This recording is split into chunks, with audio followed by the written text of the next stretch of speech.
मेरे प्यारे साथियों नमस्कार। आज मैं फिर आपके साथ 22/10/2021 से नया बैच शुरू करने जा रहा हूं। आज का हमारा टॉपिक रहेगा शब्द भेद, क्योंकि यह व्याकरण की जान है, बिल्कुल बेस है। यदि कोई बच्चा शब्द भेद को नहीं जान पाता तो समझिए कि उसे व्याकरण का ज्ञान नहीं होता है। कुछ बच्चे कह रहे थे, जब मैंने इंट्रोडक्शन दिया था तो कुछ बच्चे कह रहे थे कि सर हमें एसएससी जीडी के सिलेबस के बारे में कुछ बताइए। तो आज मैं आपके सामने लेकर के आया हूँ एसएससी जीडी का सिलेबस। आपके सिलेबस में जो इम्पोर्टेंट टॉपिक्स हैं वो आप देखिए। सबसे पहले देखिए वाक्य शुद्धि, वाक्यों को कैसे शुद्ध किया जाता है। दूसरा टॉपिक है शुद्ध वर्तनी, वर्तनी का शुद्ध प्रयोग। तीसरा है आपका टॉपिक मुहावरे एवं लोकोक्तियाँ। मुहावरे और लोकोक्तियों में थोड़ा सा ही अंतर है। मुहावरे में मुहावरे के पीछे ना लगा होता है और लोकोक्तियाँ मुहावरे से बड़ी भी होती हैं। चौथा है आपका विलोम शब्द और पांचवा अनेक शब्दों के लिए एक शब्द, जिसे इंग्लिश में वन वर्ड भी कहते हैं।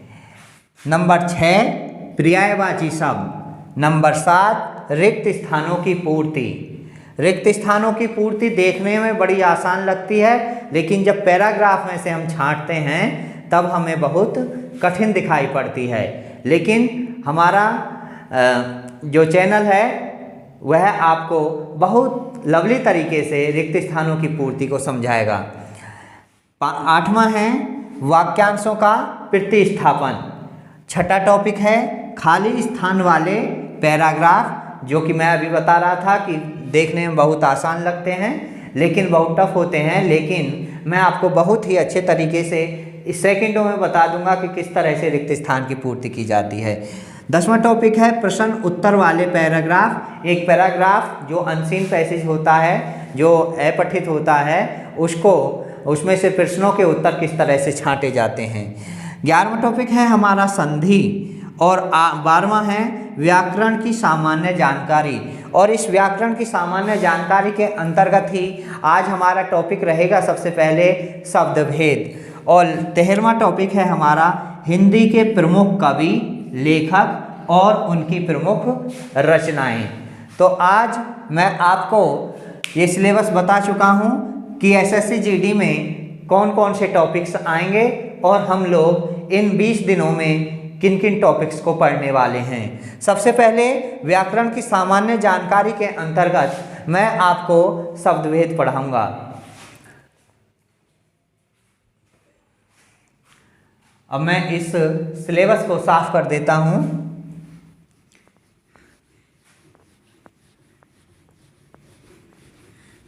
आज मैं, क्योंकि पहली क्लास है, आपके सामने पहली बार मैंने बोला है कि मैं सिलेबस को साफ करता हूं, वरना मैं जो कुछ भी ब्लैक बोर्ड पर लिखता हूं मैं उसको कहता हूं कि भाई तू घूमने जा और तब तक कोई दूसरा आता है तुझे फिर बुलाऊंगा, क्योंकि क्लासें चलती रहती हैं।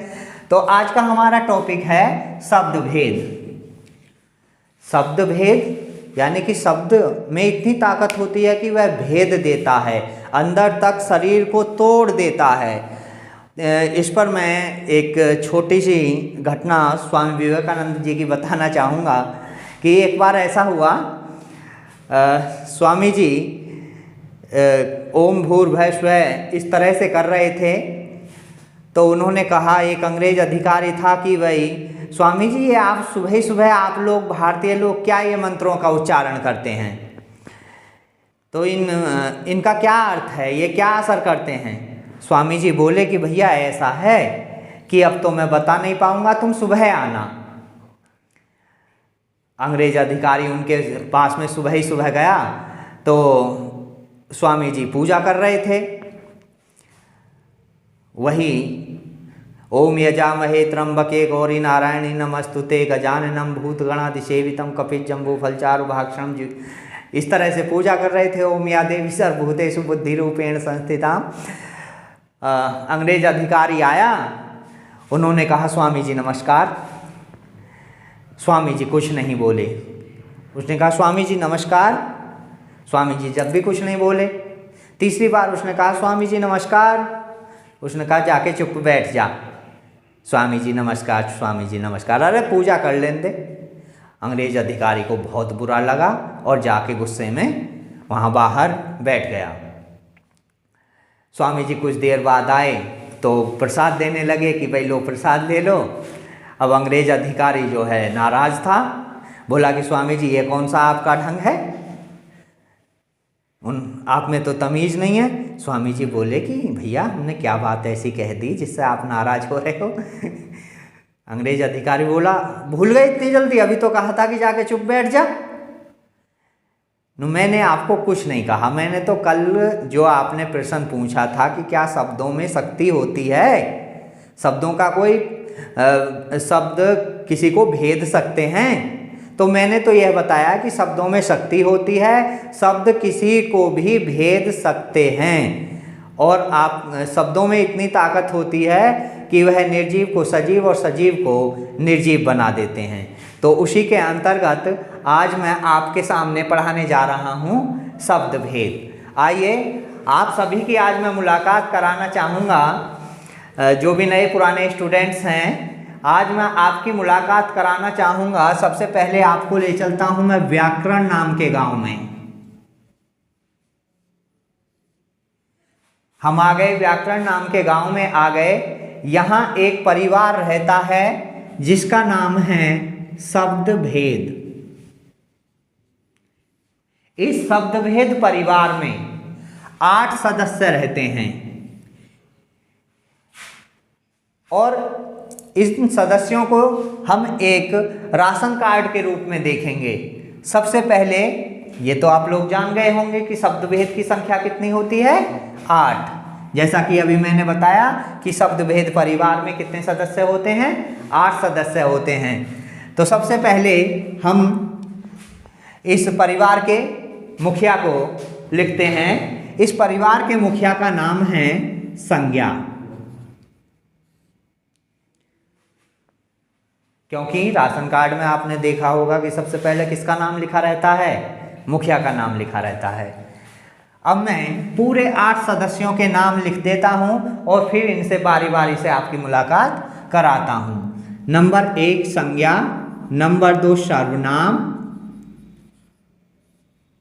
नंबर 3 विशेषण,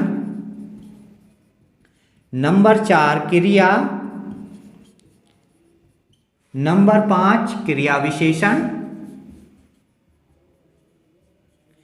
नंबर 6 संबंधवाचक, नंबर 7 समुच्चय बोधक और नंबर 8 विस्मय सूचक। आपके सामने व्याकरण गांव में शब्दभेद परिवार में जो 8 लोग रहते हैं आपके सामने हैं। अब बारी बारी से मैं आपका परिचय इनसे कराता हूँ। सबसे पहले हम लेते हैं परिवार के मुखिया को। ये है संज्ञा। संज्ञा एक केवल नाम है। आपने बहुत सी परिभाषाएं पढ़ी होंगी, हमारे टीचर्स हमें याद कराते थे, इंग्लिश में भी हिंदी में भी, a noun is the name any person place और ए थिंग। लेकिन और हिंदी में याद कराते थे किसी वस्तु स्थान के नाम को संज्ञा कहते हैं। लेकिन मैं तो कहता हूँ कि मेरे नाम से तो संज्ञा कुछ नहीं है, संज्ञा एक नाम है। वह किसी व्यक्ति का भी हो सकता है, किसी स्थान का भी हो सकता है, किसी भाव का भी हो सकता है कि तो इस तरह से संज्ञा की परिभाषा हम बनाएंगे कि संज्ञा नाम का दूसरा नाम है। नाम का दूसरा नाम क्या कहलाता है, संज्ञा कहलाता है। जैसे अब हम लेते हैं राम। अब ये क्या है,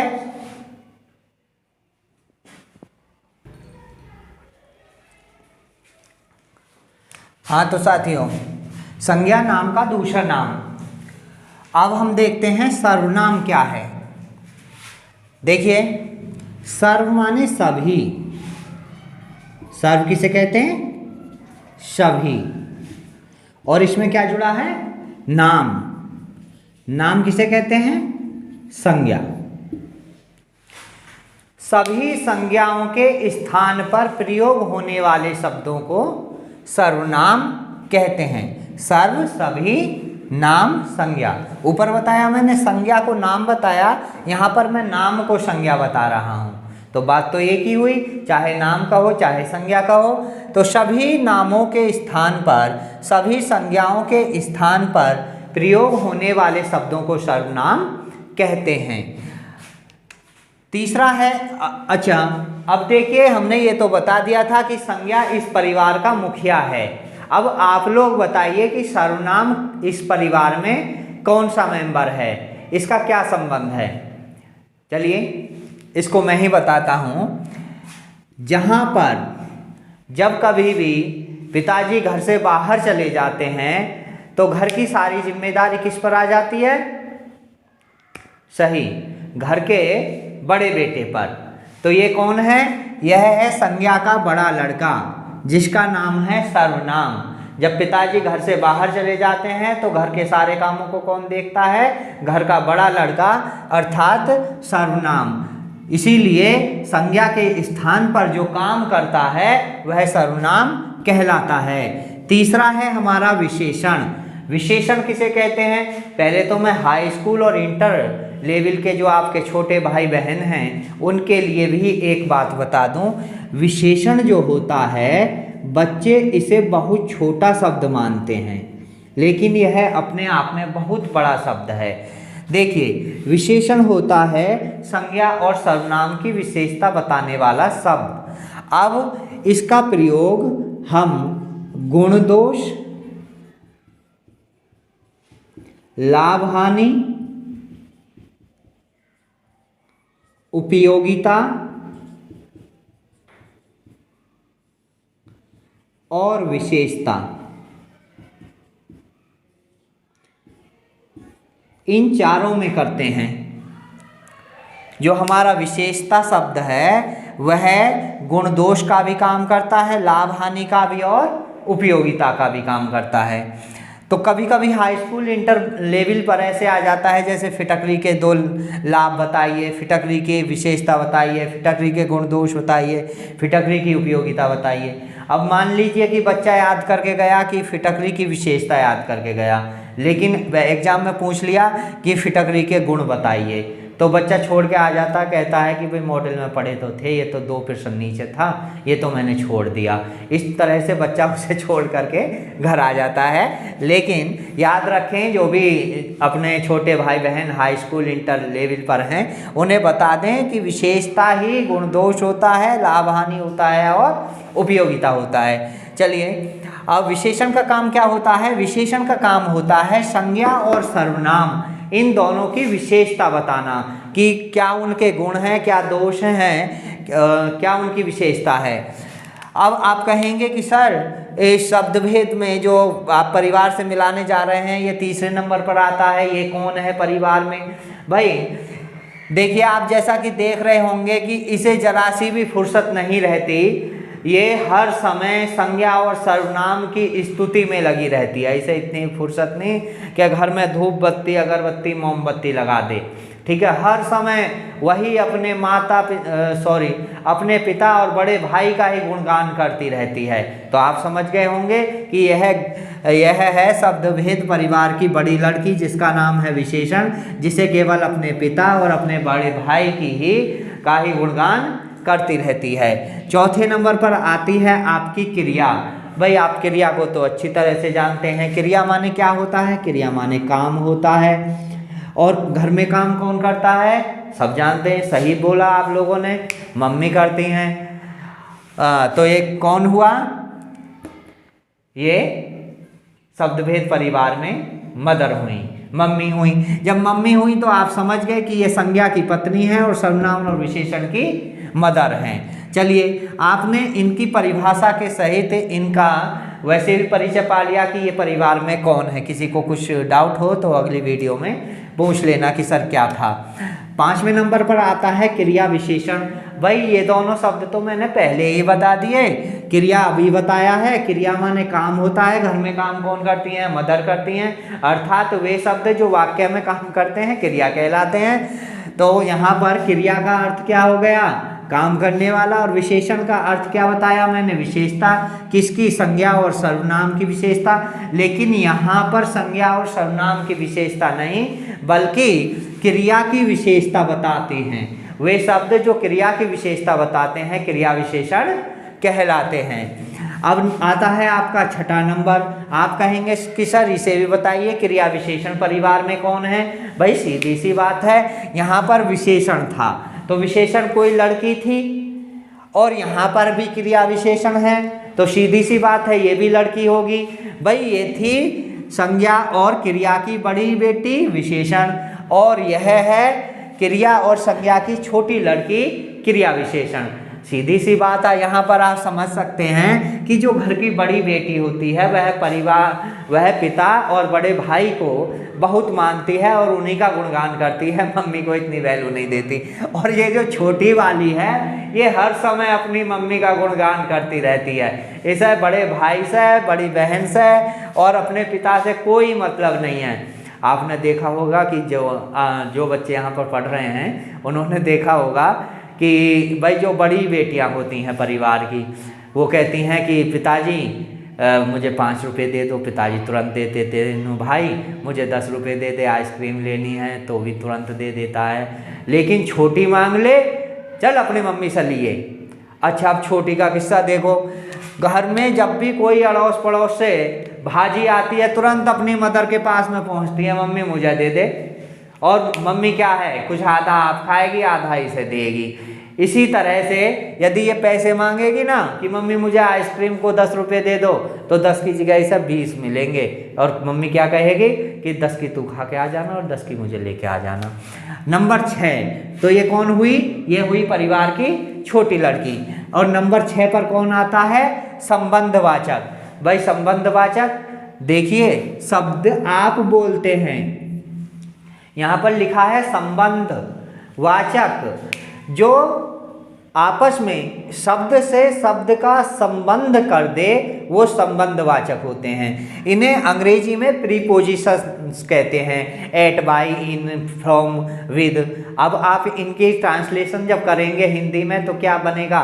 जो आपके कारक चिन्ह होते हैं, कर्ता ने कर्म को करण से, क्रिया के ये जो भी है, और यहाँ पर जितने भी कारक चिन्ह होते हैं वो इसमें आप यूज कर सकते हैं और उन्हीं का प्रयोग इसमें होता है संबंध में। एक बात जान लो, कारक का जो संबंध वाचक है ये केवल शब्द को शब्द से जोड़ करके वाक्य का निर्माण करता है। तो अब ये इस व्याकरण गांव में जो शब्दभेद परिवार का जो मेंबर है 6ठा, ये कौन हुआ? बताइए जल्दी से, कौन हुआ? अच्छा नहीं पता, चलिए मैं बता देता हूँ। भाई आपने पुरानी फिल्म देखी होंगी, उसमें एक काका रहते थे, रामू काका, अंगोछा डाल करके। और उनका काम क्या था? उनका काम यही था कि वो परिवार में जितने भी झगड़े होते थे, जितने भी रूठा राठी होती थी, उन सबको अपने अंदर समाहित करके एक मेंबर को दूसरे मेंबर से जोड़ने का काम करते थे, बुराइयों को छिपा करके अच्छाइयों का काम करते थे। तो ये संबंधवाचक हुआ, शब्द को शब्द से जोड़ने के लिए जिन चिन्हों का प्रयोग किया जाता है वह संबंधवाचक होते हैं। अब नंबर 7 पर देखिए, ये कौन है भाई? समुच्चय बोधक। हाँ पढ़े तो थे समुच्चय, भाई गुरुजी हमें मैथ वाले पढ़ाते हैं कि ये समुच्चय है। समुच्चय का मतलब होता है योग। क्या होता है?